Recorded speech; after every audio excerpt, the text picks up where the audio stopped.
¿Qué tal, amigos? Y amigas, por supuesto. Buenas tardes.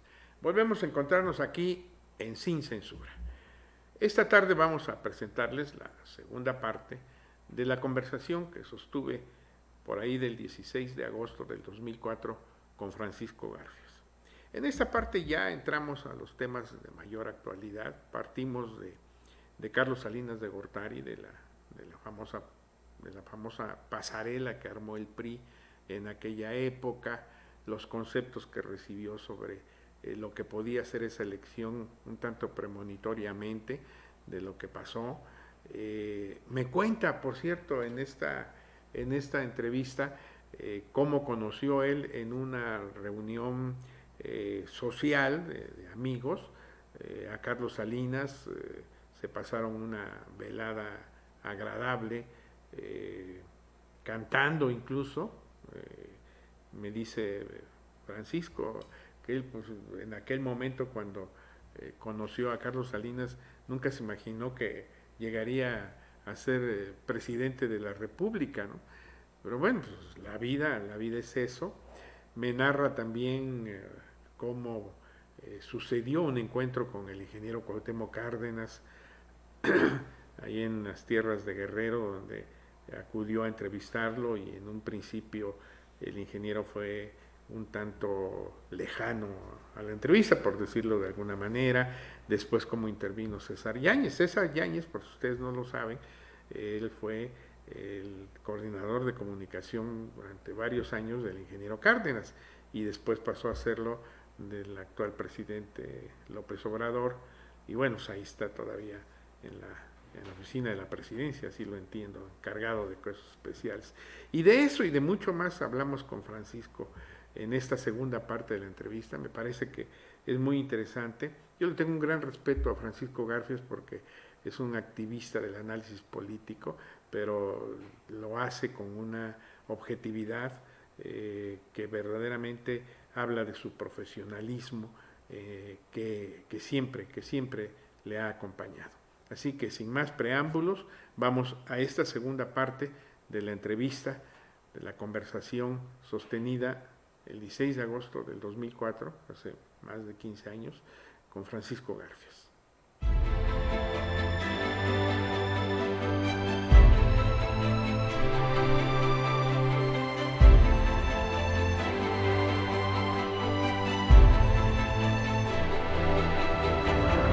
¿Qué tal, amigos? Volvemos a encontrarnos aquí en Sin Censura. Como lo prometimos la semana anterior, continuamos esta noche charlando con nuestro amigo Francisco Garfias. Francisco, pues ya no necesitas presentación, continuamos y seguimos aquí con los temas que dejamos pendientes la semana pasada. Carlos Salinas de Gortari. Carlos Salinas de Gortari. Pues fíjate, mi historia con Carlos Salinas de Gortari comienza una noche en un departamento. ¿Qué andaban haciendo? No, había una fiesta de una amiga común que teníamos, sobrina de José Francisco Ruiz Massieu, que se llama Tesi, familia que después, como tú sabes, pues se vino a la desgracia. Era entonces director de alguna de las áreas de la Secretaría de Programación y Presupuesto. Fue una noche muy agradable y yo les puedo decir que es un hombre bohemión, le encantaba la canción, la guitarra. Recuerdo que al final quedábamos Tesi, Carlos Salinas y yo en su departamentito, cante y cante. Y él me estuvo cuestionando mis experiencias en Francia. Un hombre que a todas luces pues era un hombre inteligente, más allá de lo que después resultaría, y que era digamos, que terminó siendo el enemigo número uno del pueblo. Lo exhibían en semáforos y tal. Yo nunca imaginé que ese hombre que tenía yo enfrente, con el que estaba departiendo ese momento tan agradable, posteriormente sería el presidente de la República. Un segundo encuentro o tercero fue ya en giras como presidente, pero ya el trato fue periodista, funcionario, periodista, presidente de la República. Ya era muy diferente, ya era pues muy formal, ¿no? Y bueno, Carlos Salinas, su esplendor, y luego vienen los acontecimientos bueno, primero la postulación de Colosio, que genera turbulencias con todo lo que Manuel Camacho hace ese día, y luego el levantamiento zapatista, y se inician las campañas presidenciales, y ya en ese momento tú te vas a cubrir también las campañas de oposición. Efectivamente, me toca, me subo, como se dice en el argot periodístico, a la campaña de Diego Fernández y a la de Cuauhtémoc. Nos alternaban entonces en Excelsior. Un mes estaba yo con Cuauhtémoc, otro mes estaba con Diego Fernández, vi las dos campañas. De Diego lo recuerdo como un hombre muy agradable, conquistador, seductor sin duda. Él dice que estaba muy enfermo. Recuerdo que a mí personalmente me comentó que orinaba sangre. Una vez en Monterrey estuvo a punto de caerse en un mitin, que tuvo que hacerlo en 10 minutos porque se sentía muy mal. Y mucha gente entró en sospecha por esta situación. Mucha gente dijo que había parado. Incluso recuerdo en algún libro de Jorge Castañeda, uno de los mejores cancilleres que hemos tenido, by the way, que decía que el poder había pasado por la ventana de Diego y Diego había cerrado la cortina. O sea, había implícito una sospecha de que o se había arreglado con el sistema para... Él era muy cercano a Salinas, habían hecho muchas negociaciones. En donde empieza el PRI a ceder gobernaturas, Baja California, no a ceder, a perder, perdón, corrijo, y a tener que reconocer la derrota. Cuauhtémoc Cárdenas en ese momento va a la baja. Exactamente, el ingeniero empieza a ir a la baja, después recuperaría cuando gana la gobernatura. Y después vienen momentos estelares del PRD, que yo creo que después de aquel congreso de Huastepec, de aquel debate, tú te debes acordar, entre Cuauhtémoc y Porfirio, cuando si gobierno de salvación o gobierno de transición, de alguna manera Muñoz Ledo gana ese debate, no de alguna manera lo gana en Huastepec, y viene un momento muy importante, el PRD repunta, y es el 97 cuando tiene su mejor momento, que gana la gubernatura del Distrito Federal con el ingeniero, y además se convierte en un actor fundamental en la composición de la Cámara de Diputados, cuando surge el G4, que pierde el PRI la mayoría. Todo eso tú lo viviste. Claro, y es donde empiezan las desavenencias entre Porfirio y Cuauhtémoc, que finalmente terminan con su separación. Yo lamento mucho este tipo de separaciones, porque Porfirio pues es un político, como quiera, muy brillante.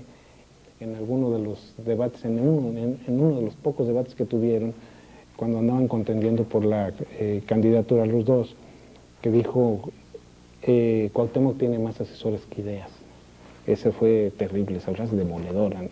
Y ahí es donde empieza realmente a fraguarse pues esto que termina con Porfirio en la embajada en Bélgica y Cuauhtémoc pues semi-retirado de la política, porque yo siento que ya ahorita... Ya las condiciones cambiaron mucho. Pero en ese momento, déjame contarte que el que más hacía sufrir como reportero, por incisivo y por necio, a Porfirio eras tú, cuando... Que además teníamos una relación ya diferente, ya no era tanto reportero. Por eso te tomabas libertades, porque tenía más confianza con él. Sí. Te voy a contar una anécdota rapidísima que vale la pena. Cuando él era candidato a gobernador, yo sé que la tele, el tiempo es oro, pero rápido te la cuento, estaba un reportero Mena del Sol de México, le había habido algún incidente en una de las puertas de la alcaldía de San Miguel, y le da el trato casi a Porfirio de policía. Y a Porfirio no lo puedes cuestionar así tan abiertamente, y se voltea y le tira un speech que el reportero tuvo que decir, discúlpeme, señor candidato, pero aquí somos simples reporteros. Continúa la entrevista, yo hago una pregunta, le pregunto. Mi cuestionamiento era si el PRD seguiría con su política sistemática de confrontación, que tan pocos resultados y tan raquitos resultados le había dado. Y me dice, Garfias, agarra un diccionario y mira qué es la palabra que estás usando, porque no es la acepción es la acepción que le quiere dar el gobierno, pero no es la acepción que tú le estás... Y le digo, perdóname, ya le dijeron aquí que somos simples reporteros. Abreviando, Porfirio creyó que me había molestado, dice, no, si yo aquí con el señor Garfias tengo una magnífica relación, me acompañó cuántas veces a Ginebra, me acompañó en París, fuimos a ver juntos a Willy Brandt, cosa que es cierto. Él tenía muy buenas relaciones en París, en Europa, y era un político reconocido. Y se me ocurre decirle, porque todo esto sucede cuando él era embajador en la ONU y representante del Consejo de Seguridad, etc. Le digo, imagínese cómo terminamos. Usted en la oposición y yo cubriéndolo, ¿no? Completamente en otro escenario, ¿no? Y él lo tomó muy bien, se rió. Decía, Porfirio es Porfirio. Sí, sí, es una buena anécdota. Y luego el G4 tú lo viviste también. Fueron días de angustia, aquel 31 de agosto cuando estuvo a punto de no instalarse la Cámara. La Cámara no se instalara, trayendo una crisis constitucional sin precedentes, hubo temor real de lo que pudiera suceder en este país. Afortunadamente, y aquí sí tendremos que hacerle un homenaje al PRI, se impuso la cordura y el PRI se dio. Y el PRI se dio, reconoció el G4 y reconoció la instalación que había hecho el día anterior la Cámara de Diputados. En el Salón Verde, cuando eligieron a Porfirio. A mí también me tocó estar en esas negociaciones. Pues, aquella respuesta de Porfirio en el informe, buena, ¿no? Solo comparable con la que posteriormente daría Beatriz Paredes. La de Porfirio cursando el juramento de los reyes de Aragón, diciendo aquí somos iguales. Sí, pero juntos valemos más que vos, ¿no? Bien, bien. Pues bueno, tantas cosas. Y viene 2000, Francisco. Viene el 2000. ¿Ya para entonces ya habías dejado Excelsior? En el 2000, si yo me cambio, dejo Excelsior a invitación de Raimundo para irme a Milenio y empiezo a trabajar en Milenio exactamente el 3 de enero del 2000, 2 días después de que el periódico sale. Entonces todo esto ya me toca, ya la campaña del 2000, que la hago con La Bastida. Aquí ya no cubres oposición. No, me asignan a seguir al candidato del PRI, a Francisco La Bastida, y pues ahí me paso la campaña, vivo la noche del 6 de junio, estaba en 6 de julio, perdón, en la sede del PRI, viví la derrota del Partido de Estado, la gocé, te lo tengo que decir, porque era una cosa que yo estaba esperando desde hace mucho tiempo. Yo pensé, y te lo digo honestamente, y no quiero hacer desdoro del priismo, los priistas, hay muchas aportaciones del PRI a este país, no hay la menor duda, una gran estabilidad. O sea, quiero ser un poco justo, no solo destacar el aspecto negativo de lo que fue el PRI, pero yo creo que este país y el PRI mismo necesitaba irse a la oposición para poder rehacerse como partido, porque verdaderamente ya el PRI estaba tan desprestigiado, tan alejado de los jóvenes, que yo dije, qué bueno que perdió el PRI, qué bueno que el aparato no les funcionó. Todavía a las 6 de la tarde no podían creerlo, esperaban el voto verde que nunca llegó. Y de eso me gustaría que bordáramos un poquito más a fondo y todos los entretelones de la campaña, que debe haber muchos. Vamos a un corte muy breve y continuamos, si te parece.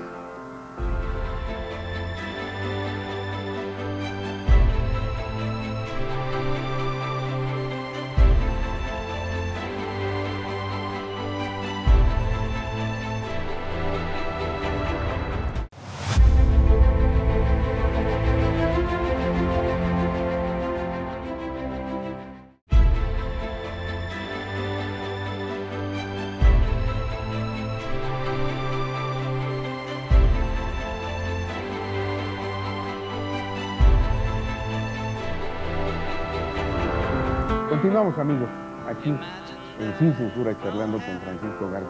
Bueno, pero eso es el día de la derrota, pero ¿qué pasó en toda esa campaña? ¿No? Tantas cosas que están saliendo, premios gay, las contradicciones que había, las listas, etcétera.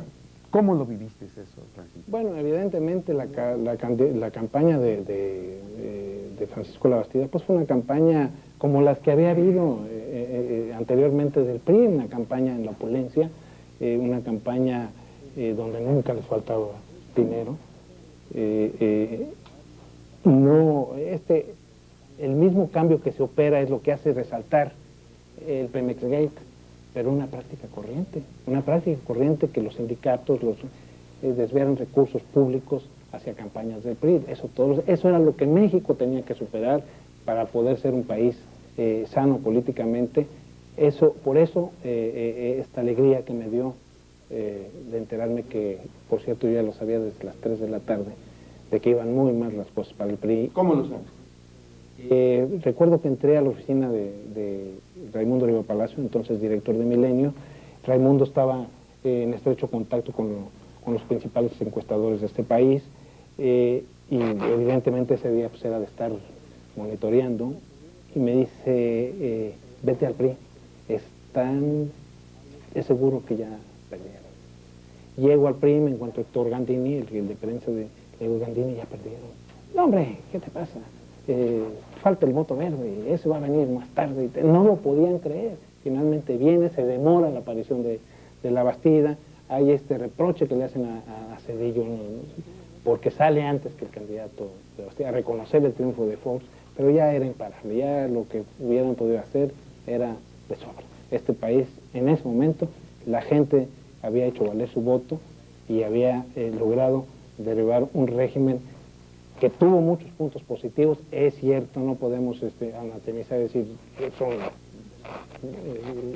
ni ver las cosas de una forma bonita y decir que todo estuvo mal. Hubo muchas cosas buenas del PRI, hubo tranquilidad, hubo estabilidad, hubo progreso, pero no había libertad. Y bueno, aquí me surge una pregunta a ti como este observador que eres de la realidad nacional. ¿Fue bueno el cambio? Yo soy de los que piensan que sí ha sido bueno el cambio. Quizá las promesas un poco precipitadas que hace Vicente Fox hacen sentir que está en deuda. Pues sí, está en deuda, evidentemente. Los 15 minutos de Chiapas, el crecimiento del 7%, el bienestar, los changarros, todo. Hasta los coreanos están sentidos porque todavía no los unifica. Yo creo que Vicente Fox un poco pues se fue de la boca en la campaña, ahora está pagando las consecuencias. Me sorprende que su nivel de popularidad no haya caído, lo que a mi juicio debería de caer. La gente, él tiene algún enganche con la gente que es innegable, y sus niveles de aceptación pues, son bastante óptimos para todo lo que ha sucedido en este país, porque yo conozco mucha gente que se siente que está peor, ¿no? Peor que como estaba, con el PRI, económicamente hablando.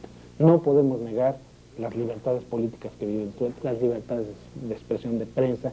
Yo escribo en Milenio, jamás en la vida, lo que no sucedió en Excelsior, lo confieso, jamás en la vida me han pedido que le baje o que me vaya por el crédito. Tengo una absoluta libertad.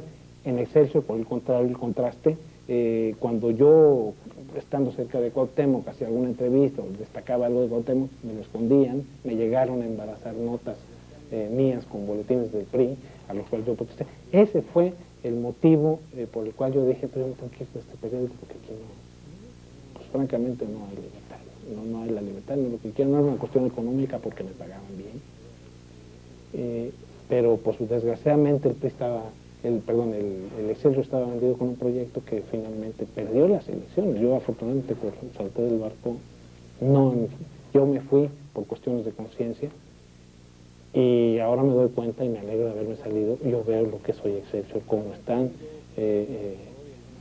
los dos grupos disputándose las migajas que quedan. Me da mucha pena que un periódico con tanta tradición esté padeciendo lo que está padeciendo y que los dos grupos en pugna no sean capaces de arreglarse.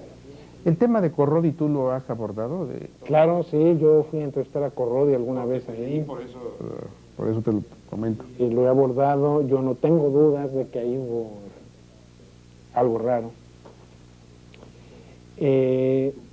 Siento también que ha habido un poco este doble rasero para aplicar la justicia, un apresuramiento para meterle los 1.000 millones de pesos al PRI y lentitud para una denuncia que fue presentada hace 2 o 3 años con los amigos de Fox, a la que solo la presión que ha habido tan tremenda de los medios, de algunos medios y de la oposición, de los partidos, de los grupos parlamentarios, está obligando un poco a que desistan de esta estrategia, por ejemplo la estrategia de los amparos, que algunos le achacan a Krill, aunque Krill la niega terminantemente, para no abrir la información.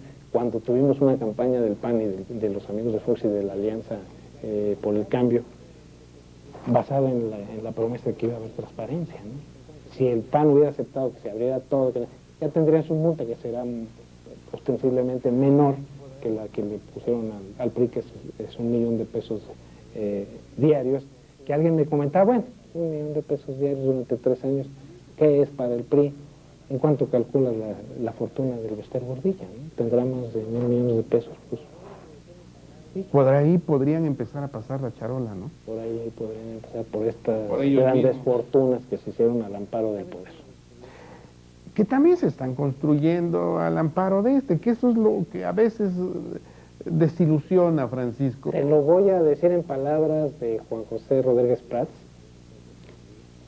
Me decía Juan José rápidamente, me decía, ¿sabes qué hemos descubierto desde la llegada de Vicente al poder? Que en el PAN también hay condición humana. Qué terrible realidad. También en el PAN hay gente corrupta, también en el PAN hay gente que desvía, también en el PAN hay gente que no respeta la ley, porque ya no están las arcas abiertas, ya no es como antes, que la impunidad total, podían agarrar el dinero así de a puños y pues no pasaba nada, digo, que te conste, ¿no? Y ahora yo dudo que sea el caso, ¿no? Francisco, de todos estos temas que están en el momento en el debate nacional, que son precisamente el de la relación con Estados Unidos, las posiciones que ha adoptado el presidente, el tema del proceso electoral, ¿cuál es tu lectura para el futuro de la democracia en México? Bueno, uno, primero me evocas la postura de México frente al conflicto en Irak. Es una de las pocas veces, quizá la única, que yo he visto a toda la gente, a todos los partidos, a los medios, a los comentaristas, a los columnistas, a los articulistas, en una posición casi unánime de respaldo al presidente de la República. Yo creo que fue un acierto, tendrá sus costos, no lo dudo que los tenga, aunque el presidente diga que somos amigos y punto, el presidente Bush, perdón. Yo creo que tendrá de alguna manera consecuencias en la relación bilateral. Este es uno de los pocos aciertos. Me decías hacia el futuro. Yo pienso que a pesar de que hay quien piensa que los errores de Fox o la desilusión por el cambio pudiera restaurarnos un régimen autoritario, yo no lo comparto. Yo siento que aún si el PRI volviera, ya no volvería a ser lo que fue, ya no habría carros completos, ya se cuidarían mucho más. Eso ya se acabó. Yo creo que eso ya está definitivamente superado. El 2006 más. López Obrador, Krill, Marta Sagún, ¿quién Yo creo que lo de Marta Sagún es un sueño guajiro. Discúlpenme que lo diga, pero así es. Yo no veo cómo la señora podrá postularse sin que los periódicos, los medios, la televisión, la radio, los articulistas, la oposición, especulemos sobre una reelección de Fox vía Marta Sagún, o lo que es peor, una reelección de Marta Sagún. No lo veo políticamente viable, no porque le falte capacidad a la señora, no por su condición de mujer, sino por esta situación de que es políticamente inviable. Andrés Manuel López Obrador. Andrés Manuel López Obrador es un hombre, es uno de los dos personajes políticos que yo considero que hay en este país. El otro es Madrazo. Él intuye muy bien las cosas, es un animal político, es un hombre que ha sabido aliarse con lo que para los perredistas antes eran los adversarios, que son empresarios tan poderosos como Carlos Slim, con el que tiene, no lo dudo, una alianza estratégica. Me toca a mí, alguna vez hice para la revista un reportaje sobre esta situación de Andrés Manuel. Me toca la inauguración del tramo Lieja, Insurgentes de la embellecida Avenida Reforma, porque verdaderamente quedó preciosa. Y me toca verlo cómo se sube el autobús y la cargada. Pero la cargada ya no de sus periodistas, sino de empresarios, de jefes de medios, de obispos. Todo el mundo tratando de subirse y codearse para sentarse junto a Andrés Manuel López Obrador. Yo no tengo duda de que si las elecciones fueran mañana, el candidato del PRD López Obrador, no hay quien le haga sombra, y quizá el probable presidente. Lo que pasa es que todavía falta tiempo y mucha agua tendrá que correr bajo el pozo, y López Obrador está en una posición vamos, no puede sentirse ya seguro, tendrá que cuidarse mucho, tendrá que ser Krill. Hay secretarios bien calificados, secretarios muy mal calificados, como es Carlos Manero, como es Reyes Tamés, como es la propia señora Josefina Vázquez Mota. Oye, qué interesante. Pues, como siempre, cuando estamos en lo más a gusto, se nos acaba el tiempo, Francisco. Nos faltó Roberto Madrazo. Madrazo, como te lo decía yo rápidamente, es uno de los dos políticos que hay en el país. El otro es López Obrador, pero con la carga del descrédito que trae atrás que lo perjudica mucho. Nadie puede escapar a su pasado. Eso es algo que todos lo traemos y bueno, pues ahí nos marca para el resto. Oye, yo te agradezco mucho que hayas aceptado charlar aquí para Sin Censura. Seguramente a todos los oaxaqueños, todas esas cosas que a veces no se discuten tan cotidianamente les van a interesar mucho. Y pues, quedamos emplazados para una próxima. Yo encantado de la vida, encantado de la vida. Además quiero decirte que Oaxaca es uno de los estados que más me gusta. Yo soy de San Luis Potosí, pero me encanta tu estado.